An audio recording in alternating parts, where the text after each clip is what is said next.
going on, everybody? This is Alex from Tiger Skull RPG. Today we're going to go over some texturing techniques in Zbrush, and I'm going to be texturing this skeleton character, and I'll be texturing the cowl. So first thing is you want to do is decide whether you are using texturing for a render or for a game. If you're texturing for a game, you might want to pick a neutral matte cap, like skin shaded for matte cap white.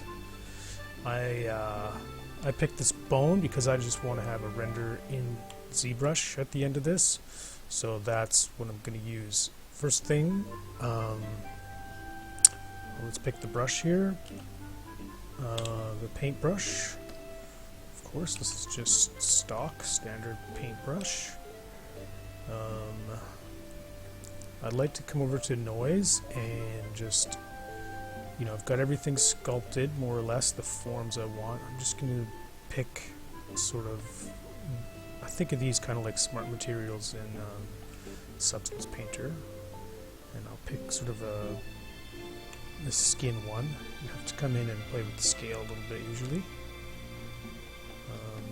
Yeah, probably something like that. Cool, and just for the scale of the cells, and instead of hitting apply to mesh, I'm going to hit mask by noise, and that will give me my mask. I'm going to hit Control H, and that's going to hide that visually for me so that I can actually see the final surface here.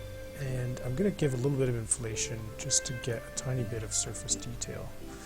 Let's just try 1 and see what happens. See, 1. Sometimes, depending on the scale of your scene, that's like quite a bit. So let's try 0.2. That's probably actually pretty good. I mean, I don't really want this to take over the sculpt too much. I just want it to be there so I can use this in masking later.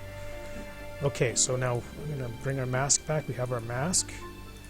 With leather, I think a lot of the time the inclination is to fill the crevices with a dark color, with the kind of the idea that maybe dirt got caught in there. But you know what I find, like, it's often more realistic on surfaces that it's kind of brightens in there. I'm not sure why, but like yeah, I don't know, a dark color kind of feels, I mean, you get the sense of the pattern, but I feel like when, for some reason, like when leather, it kind of feels a little bit more like skin when maybe it's dry. I don't know, like, I find more often than not it makes sense to paint lightness in these crevices. And I really want to keep this light, I mean, by light I mean like low pressure. I want this to be really subtle for now, and I'm just brushing this on, and I could be filling. I could do a fill all with this, but I think it's a little bit more natural if I just kind of brush it on. Just so that you get a bit of variety just naturally from the brush stroking here, because I'm kind of, I'm going to miss some areas are going to do a little bit more than others, just inherently like that. So, and maybe I'll even vary up my brush. I don't know what other color I'll pick, maybe something more green, and begin to paint a little bit more like that. So yeah, I don't know, it's kind of just do this for a little bit until you felt like, I guess it's starting to read like, more than just a sculpt, and actually starting to feel like a real surface here. Okay, I think we're getting pretty close, and we can always come back and do this again, and I'll show you how we do that. Okay, I like to do that first because just while that mask, we still have the mask exactly from the surface tab, because we're going to use some cavity masking from here on out. So there's mask by cavity, there's mask by smoothness, there's mask by peaks and valleys, and I've set up hotkeys for these. So this is cavity. Let's see. Oh, I thought I've set up hotkeys. There we go. So this is a lot like what we just did, and but you know, this is looking at the surface instead of relying on a generator. So what I like to do is I just invert my mask like this, and then whichever one feels more realistic to me, that's what I try to recreate. So I think in this case, actually adding a bit of dark creasing feels more like it's helping this material, whereas this feels a bit, I don't know, kind of too crazy. So, but the funny thing is, we have, you know, in order to paint that in, this is the mask we need. So, and I'm gonna pick another color, something still very like, we're going dark, but let's pick something. And we're kind of overwriting our detail, but you know, I don't know that I totally. Yeah, maybe that's kind of not helping us actually. Let's try and go the other way. Let's pick something light and brighten it up. It'll kind of give us the same effect. So we want this mask, and if I'm going to go brighter, I think I want this to look maybe. You know what? This masking is like way too literal of my surface, so I'm going to hold off on that. Sometimes you just got to do that. So let's move over to smoothness.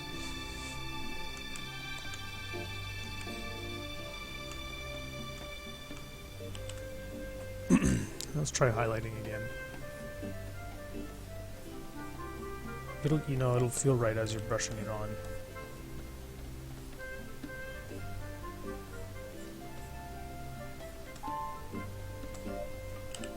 And I'm gonna really try to call out some of these edges here. And I think we could use a stitch up here. I'm not sure. Maybe this would be folded and stitched at the top, so I may come and add that.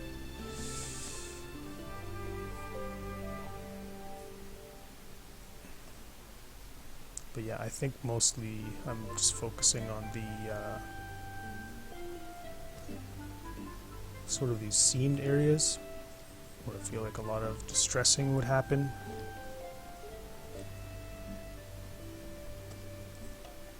And you just keep going until you're happy or bored or whatever, however you feel about it.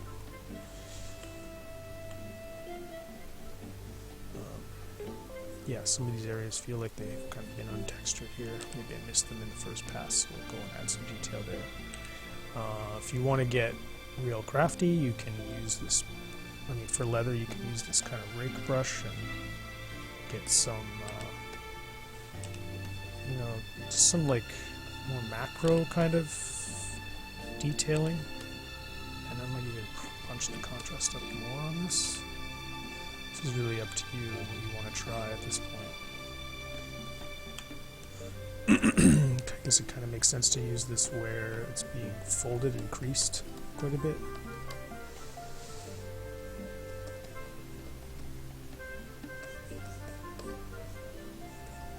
I think there would be a lot of folding happening here, so I will include that detail there. And of course, this is sculpted in plenty of folds here, so we'll do that. Okay. Okay. Definitely not done there. I think I am going to add a stitch detail there. I've made some stitches. I found a long time ago. I found this collection of Ryan Kingslien brushes that you know, I try to make a lot of my own brushes, but sometimes it's like this person did a better job, so I will just give them their due. Whoever Ryan is, I mean, I'm not quite sure. Okay, so I think I like a dark stitch color. I'm gonna be painting in sculpt and color right now because I am adding this after the fact. I don't want this to be super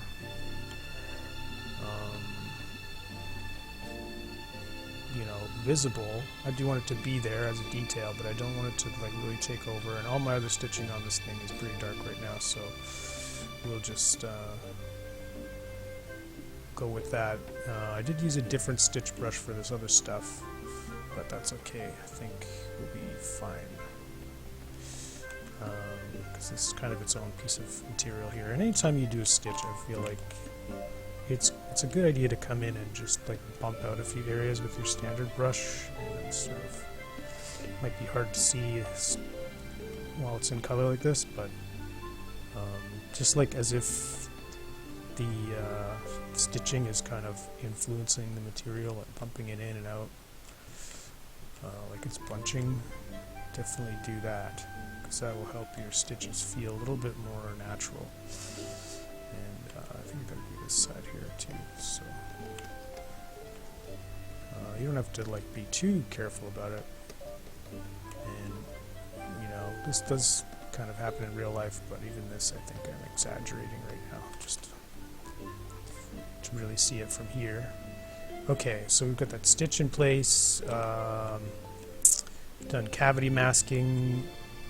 Let's try that again, actually. Let's do the cavity again. I'm just wondering, maybe it, even though it was overwriting some of that other detail I was doing, it might help me out here. Maybe I'll do like a green. I'll turn on, oops, let's get my paintbrush back. Just to like make these recessed areas a bit more pronounced, I think would be good. Reinforce this shape here a little bit. I'll do this over here too. Just to, yeah, give that a bit more strength. Let's do that here too.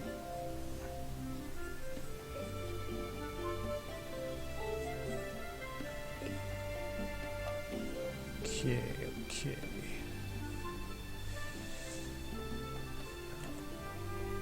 Alright, so we're getting pretty close. There's still usually one more thing that I'll do. I mean, you can always check out peaks and valleys. This is kind of a weird mask. I never know what kind of results it's going to give me. I'm not quite sure that I'm not quite sure I want to use it. But maybe what I can use it for, actually, I'll keep this, and I'll use it to mix it with the next step that I wanted to get into. So it's probably a good thing to talk about is like, so the surface tab, when you make a noise, you can you can pre-mask it so that the noise I generate now won't be affected by these areas that have been called out by the mask, which is pretty handy a lot of the time. So one material that I think is always great is this one. On my characters, I like to, a lot of them are sort of these skeleton guys, and I like to give them this almost like there's been dried blood on them. So I'm going to turn this down, and this top noise scale is sort of affecting the random edging that's happening, and then this is literally the scale of the noise pattern you're seeing there. So I want to pick something that doesn't look like I'm looking at like this really small pattern. I just want to have something that's like, yeah, kind of looks like this old staining. So kind of tune it to your whatever you're after. You can use that for a lot of different effects, just depending on your scale and your noise. You'll get a totally different read off of it. It's kind of up to you to tune that and figure it out. I'm going to pick dried blood. I feel like it's a little bit orangey, and then yeah, so I have my mask. Which way do I want to go? I think I will just keep with the normal mask. Hide it, okay, and I don't think I want this anymore.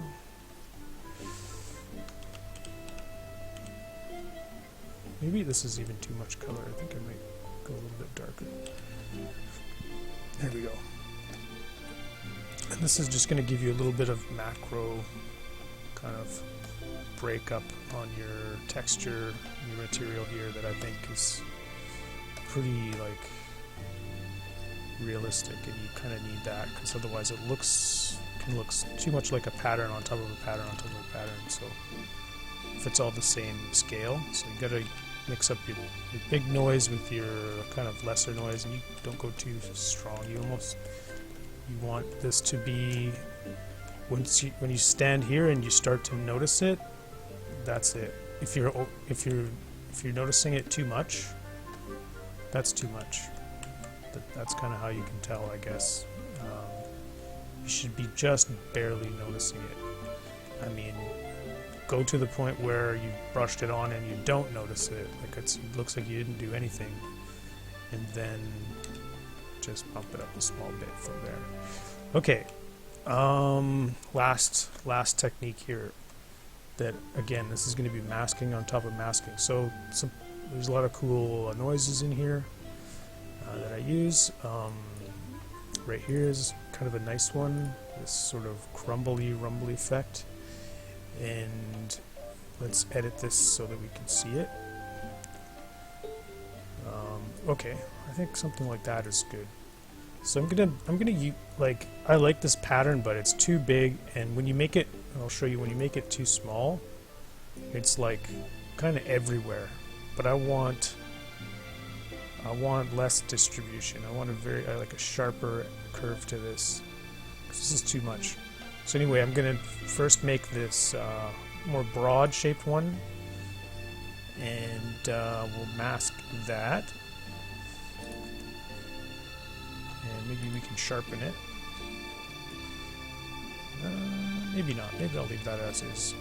Just Control Shift or Control Alt click to sharpen, and Control click to blur your mask by clicking on the surface there. Okay, and now I'm going to, with that mask, I'm going to mask in yet again at a smaller scale the same thing.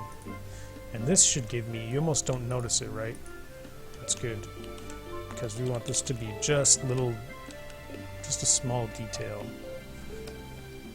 And even that's maybe too much, but I just want it to look like really extra worn in a couple small places, usually on the edge. On the edge up here, I think could really use it. And this one, I guess you kind of do want it to be noticeable because it's so rare that you'll see it. It's so rarely used. And I'm going to sharpen this mask by clicking. So, yeah.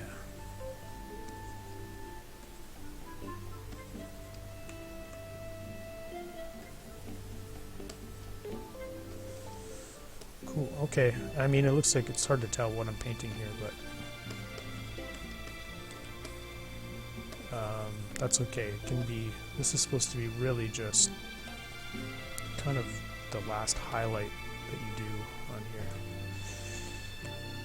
And again, I mean, you don't really want any of these details to jump out at you from here, I feel, because there's already so much, there's design happening. There's like, I want people to notice the shoulder pads and the spikes and the buckles and stuff more than dirt and whatever. But it's there for, just to, make it feel like a real thing. So that's more or less it. Is there anything else I would do? I mean, sometimes I'll go into the noisemaker and grab this one. Maybe this will look okay, maybe it won't. Sometimes it makes, like if you have a really small, oops, I'll make this just tiny so you can't hardly even see it. And then mask by noise. And it's probably, the pattern is probably smaller than we have Geo for, so anyway.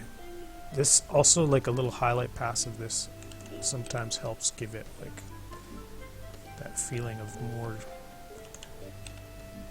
detail. I mean, you can go way too far, but anyway, this is kind of, it's kind of a bit much. Maybe I will mask it again. Let's try that.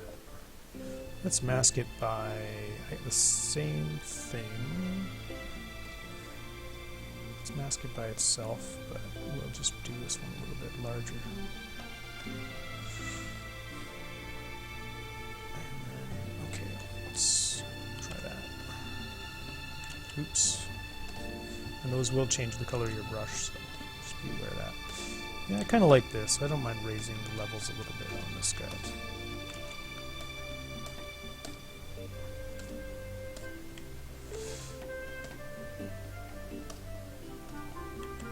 I mean, maybe at some point it does get too noisy, so use your judgment there.